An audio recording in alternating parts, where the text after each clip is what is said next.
ഇതിന്റെ ഹൈ എന്ന് പറയുന്ന ഇന്റർവെൽ മൊമെന്റ് ആണ്. അത് അങ്ങ് നമ്മൾ ഒരു വേറൊരു ലോകത്തേക്ക് നമ്മളെ പറിച്ചു നടുന്ന ഇതാണ്. അതെങ്ങനെയായിരുന്നു? അതിന് ഈ പറഞ്ഞ ഒരു 10-15 ദിവസം എടുത്തു. ഞാൻ എപ്പോഴും ചോദിച്ചു ഏതൊരു സിനിമ എടുത്താലുണ്ടല്ലോ, what I do first is high moments ആദ്യം എടുക്കും. I just work on the high moments. Theme ഉണ്ടാക്കണം, ആ തീമിലാണ് എൻ്റെ സ്ട്രഗിൾ. അതൊരു ഡയറക്ടറെ കൺവിൻസ് ചെയ്യണം, ഞാൻ കൺവിൻസ്ഡ് ആണ്. തീം കിട്ടിക്കഴിഞ്ഞാൽ പിന്നെ എൻ്റെ മനസ്സിൽ അതൊരു പാട്ട് പോലെ എപ്പോഴും കളിക്കും. Because when I go to score, ഞാൻ വിശ്വസിക്കുന്നത് ആ തീം എനിക്ക് മനപ്പാടമായിരിക്കണം. അതിന്റെ ഏത് കോമ്പിനേഷനും പെർമിറ്റേഷനും എനിക്ക് ഇടാം, എവിടെയെങ്കിലും ഇടാൻ പറ്റും. അപ്പൊ തീം ആദ്യം ഫിക്സ് ചെയ്തു, പിന്നെ കറക്റ്റ് ഹൈ മൊമെന്റ്സ്.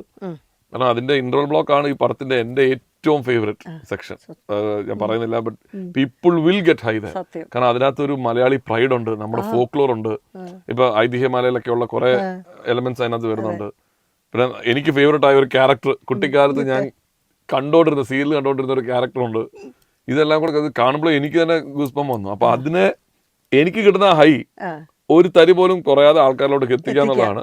അതിനകത്ത് അവർ കേൾക്കുന്ന പുതുമയുള്ള സൗണ്ട്സ് ആയിരിക്കണം, പക്ഷെ ഈ പഞ്ച് കുറയാൻ പാടില്ല.